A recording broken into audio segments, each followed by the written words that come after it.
How to ride your Harley Davidson briskly in traffic and not die.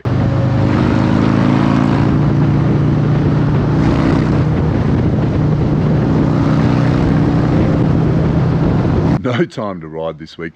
I'm completely domesticated and under the thumb. She's chained me to the backyard.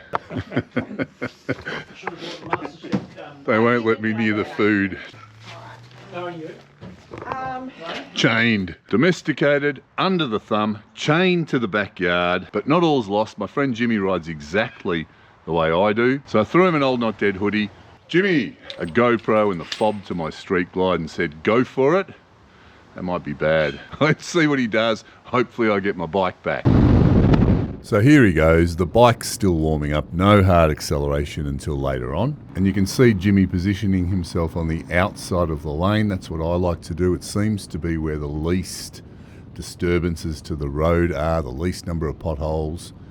He's also keeping good distance between himself and the car in front of him. Technically speaking, you're supposed to keep 2 seconds, and I think Jimmy is pretty much just on that here.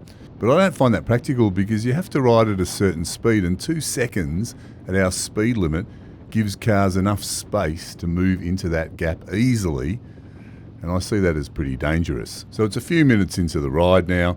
Jimmy's probably starting to feel really good, starting to get with the flow. The bike's warmed up. So let's jump the queue and make for some pace, one of the major advantages of motorcycle travel. Now, geographically, Melbourne's one of the largest cities in the world, and on this trip, Jimmy's going from one end of the suburbs diagonally across to the other side of Melbourne. So it's like 100 kilometres in traffic each way. Without the freeway, it would take forever, but of course we've got to pay tolls on using the roads that our taxes supposedly built. This trip is $17 odd each way. Straight over to the right-hand lane. Hopefully that's the fast lane today. Now it brings up the big question of optimal speed. What is it? I think on a motorcycle with cars around, it would be a little faster than the traffic. This way no cars or trucks can come up behind you, which would happen if you rode slower. And of course, going too fast by definition would be too fast. I see a lot of beginners doing this, riding under the limit, which I think is crazy on a motorcycle. It puts you in the same position as bicycles, except it's going to hurt you more when you fall off because you're going faster. So he's still riding at a relaxed pace. Good to see that he's waving at a fellow motorcyclist as he goes past. Now, indicating as early as possible gives as much warning as possible to those around you. Here's Jimmy indicating just like that. But look, technically speaking, there's no need in this case, except that, it's the law. Same thing with glancing in the mirrors all the time. He's riding faster than the traffic, so you know it's unlikely someone's coming up behind him, but you've still got to check and you've still got to maintain or develop the habit of doing that. So if you want a nice, safe spot to cruise, here it is. There's cars a long way behind Jimmy and a long way in front of him. Absolutely no one around. This is probably where you want to stay if you're just cruising.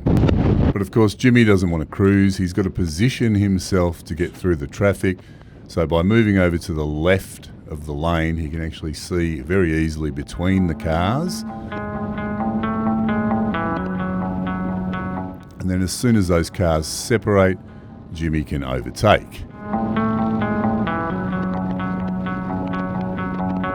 So moving faster than the traffic again, and he notices a car coming into his lane, so he slows down a little bit until he's sure of what that car's going to do. So it looks like they just want to sit slow in the right-hand lane. It's pretty easy to go around them.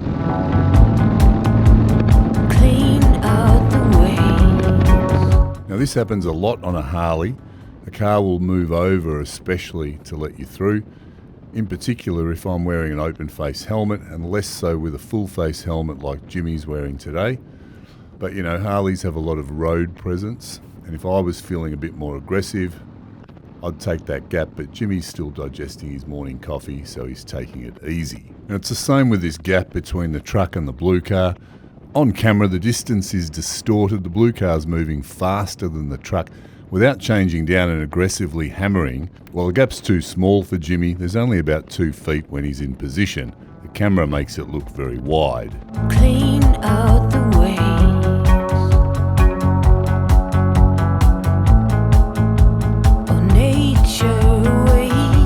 this is good. It actually looks like this guy's looking out for motorcycles and realised that they might be moving faster.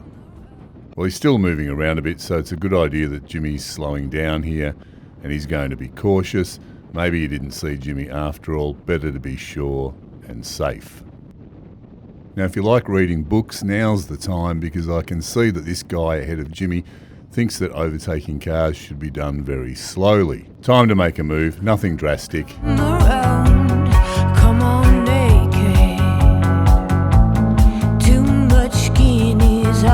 Check it out, this guy's not looking, he's just sending messages on his phone or something. I'm not condoning it, but you can't blame him, as this freeway is dead smooth, probably the best road in Melbourne because it's a toll road. There's not much traffic, and the speed limit to retain people's attention probably needs to be about 120 or 140. 100's too slow, and there's never a day I don't see people doing what this guy does. If it wasn't so windy or the fairing on the street glide was bigger, Jimmy would probably have the newspaper open in front of him and have a bit of a relaxing ride. Now, we've got to find the best way through the traffic here, and the dilemma is, where do you sit? Jimmy's riding faster than the traffic, so he knows that no one's coming up behind him. But then, of course, you're riding faster than the traffic, you catch up to the next slot, so you've got to move through them also. If you just sit in open space, eventually a car will just creep up on you, and that's not the safest spot to be in. Now, this road's dead flat and very smooth. You can sit anywhere, like near the centre if you want. But coming up to these big trucks, it's a good idea to move as far away as possible, exactly what Jimmy's doing. Now, Jimmy's sitting in a really bad spot here, and he's probably going to look for an out ASAP.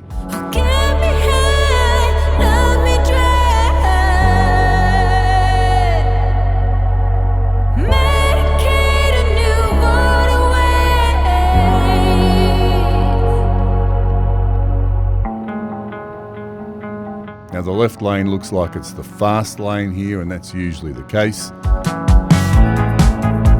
Now close your eyes, and I promise to kiss the night. Well, stand by me. And then we go straight over to the right-hand lane. Watch out for traffic.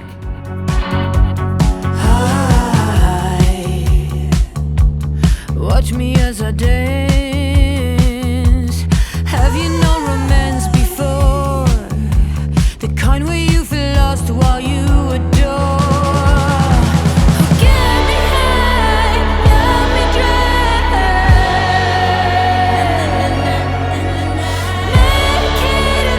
And here Jimmy's scanning ahead, looking at the bigger picture. Where is the congestion?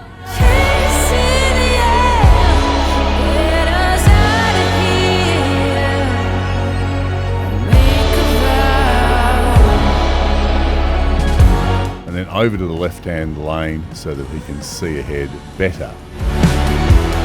Watch me as I dance.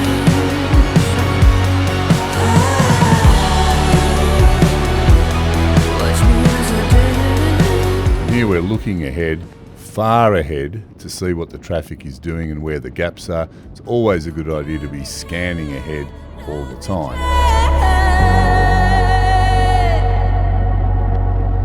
So there's nowhere safe to get through here. So the idea is to slow down, sit back and relax, and just wait to decide where to go. I got all the signs, but I couldn't run them. So just hanging back now, the Mercedes ahead's not overtaking the truck very fast. So if he doesn't have to, he doesn't want to sit next to a big truck like that. Just wait and then overtake briskly.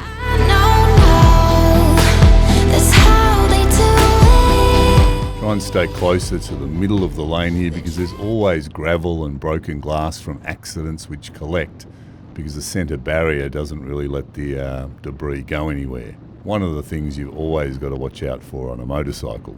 Looking ahead and scanning, Jimmy can see the gap on the left, which is probably the easiest way through the traffic. They drag you in just to leave you feeling stupid.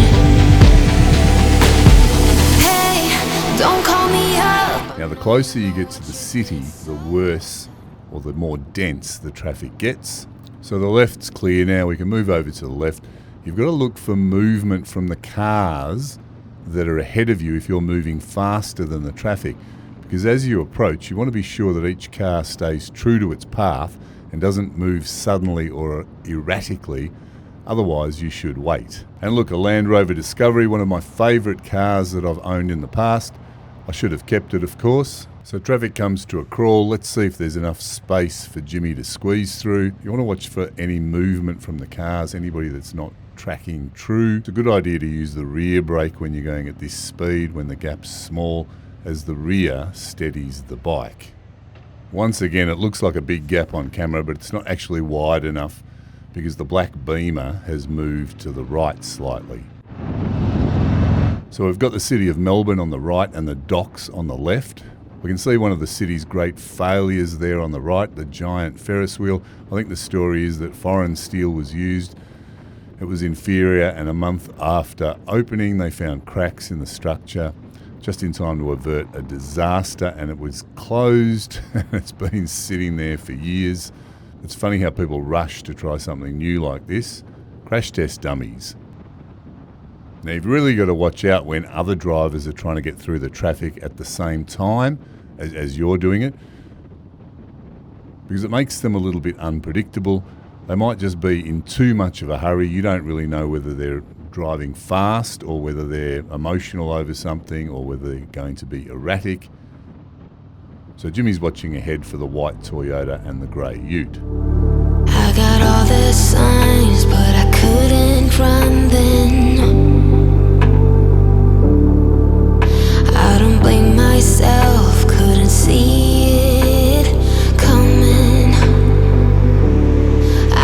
Now, the safest spot in stationary traffic is always the front of the queue. You have protection from behind you, from the cars that don't stop. And of course, you're the first to get away from the cars when the lights are green if you start from the front. Now, distractions when you're riding, that's something you really need to be careful about. Look at the GPS, it's signalling that there is a left turn ahead. Jimmy was actually doing something else and totally riding on autopilot, and he almost missed the turn. No harm done today, but distractions can be fatal. Now, as soon as that gap opens, we would go through, and Jimmy's done the right thing here, straight through.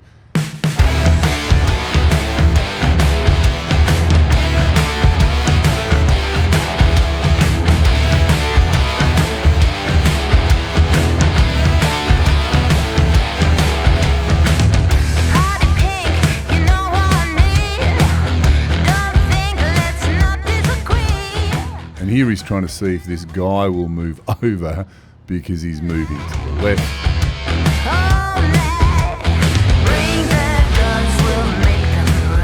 Looks like he's deliberately blocking Jimmy. I find this never happens with an open face helmet. Come on, you fucking dickhead. Now, swearing always helps because your vibes travel the airwaves, and if you swear loud enough, things happen for you. So be good, swear lots.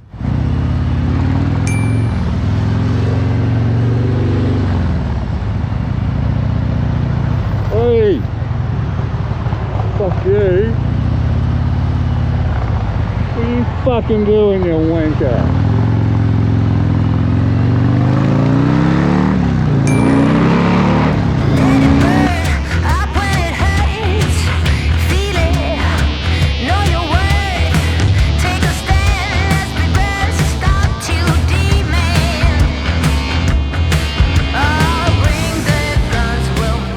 Right-hand lanes are congested, so Jimmy's going to look for gaps on the left. I love the way Jimmy's riding, slightly faster than the traffic. That's the way to go. It's unlikely anyone's going to come up behind you. You're in control because you can then set the distance between you and the car in front. Plenty of room to get through this gap. It's always a calculated risk based on what their observed behaviour is like. And are the cars around that gap smooth and steady? Is there anything in front of them that would cause sudden braking? you've got to make that assessment. Looks like Jimmy's got to get himself out of this congestion. So I think it's a good idea to have a goal in mind when you're riding your motorcycle. We've all got a whole heap of goals, whether you realise it or not. They're buried deep inside your subconscious. They're hidden amongst the thoughts that you can't see. You've got them anyway, so you may as well make them formal. A lot of people just have a goal of riding to survive, and that means your view of the world, or in other words, what your brain sees, is limited to what constitutes survival. So I like to have a grander goal, something like riding to have fun, because the word fun in my mind actually encompasses survival anyway. Or sometimes the goal might be to learn a new skill or to practice a skill that I think needs some practice. And I know a lot of you will be thinking, yeah, but survival on a motorcycle is the most important thing. That may well be true, but I cannot really get motivated by survival. That's just my personality. Set yourself a goal that is more positive than having the need to survive, which I see as a negative. Set your mind on the positives, what you want, and all eyes on the guy driving the grey car on the right to make sure he doesn't come over into Jimmy's lane. And you've got to watch out for those potholes. They're everywhere at the moment, so always be scanning ahead into the distance, glancing at the road for obstacles as well.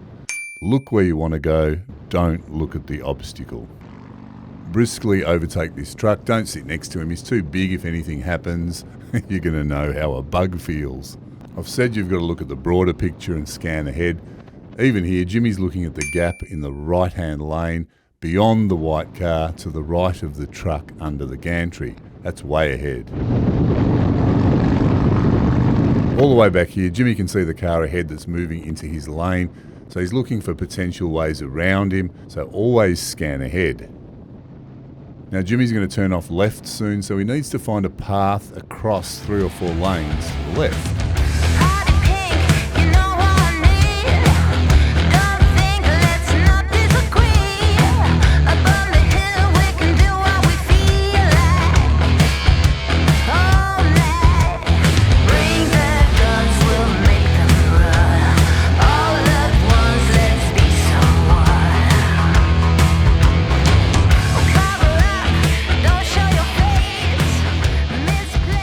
So you stay in gear here, clutch in, ready to go, because it's a very wide and fast exit. It's dark under a bridge and there are no cars around, so it's the perfect spot for someone to come barreling off the freeway and not see Jimmy on my bike.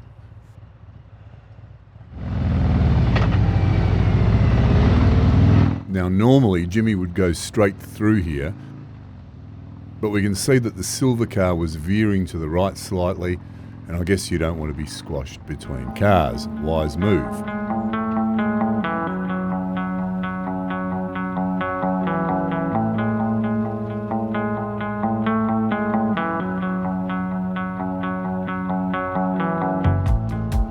Of course, we can't always get through. Sometimes we get stuck.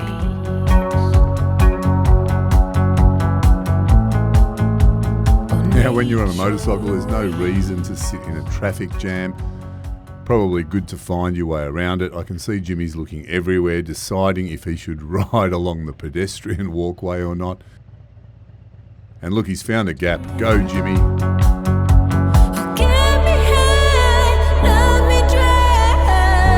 Look how careful he is with my bike. Good man.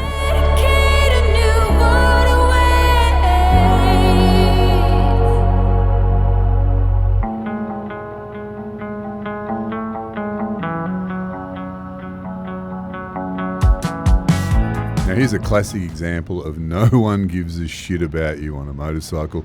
Gravel all over the road on a curve.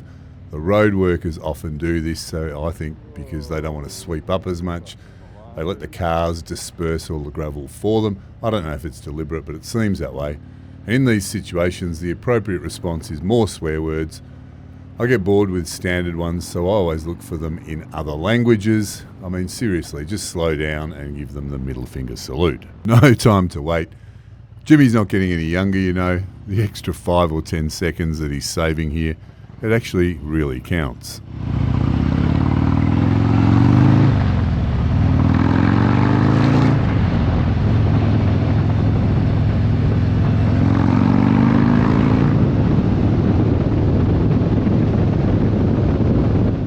lot of big bumps and potholes on this road. Jimmy loves the Wilbur's suspension on my Street Glide. Now sometimes it's actually an advantage when the traffic stops. It's very hard to get through the congestion on this road, and it's usually pretty busy and congested at all sorts of hours. But look at this, once they stop, it's easy to skip the queue.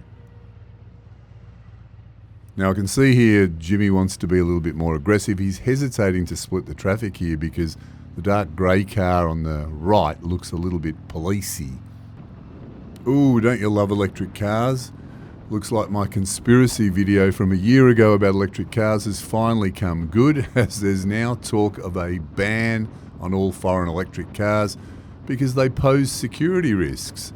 In other words, just like I said, they can be controlled remotely. I love saying, I told you so. Like I said, intersections can be dangerous. Use your peripheral vision to scan for movement on the left and right. Watch the silver BMW on the left that wants to enter the intersection, but don't focus on him. Maximum points once again, straight to the front of the queue. Safest spot to be. Accelerate to get away from the cars. That's usually the best option. You don't need to go fast to do this. Just be assertive in your acceleration. So Jimmy's moved right over to the left of the lane. He's positioned himself to be able to see through the cars to try and figure out where there might be a space to go through. And here we go. As the cars separate, you've got room to go through. Now once again, this guy sees us coming and he wants to let us through. That's a good thing. On a more aggressive day, Jimmy would just blast through, but he's taking it easy, so he waits for the cars to separate again. How big of a minimum gap you allow is always a judgment call. When I'm riding, it varies on the day, the mood, and the situation. So we can see how easy it is to get around on a motorcycle. It's a lot of fun going anywhere. Using all that's left, somewhere in your chest, on your sweetheart hit a mist. Oh,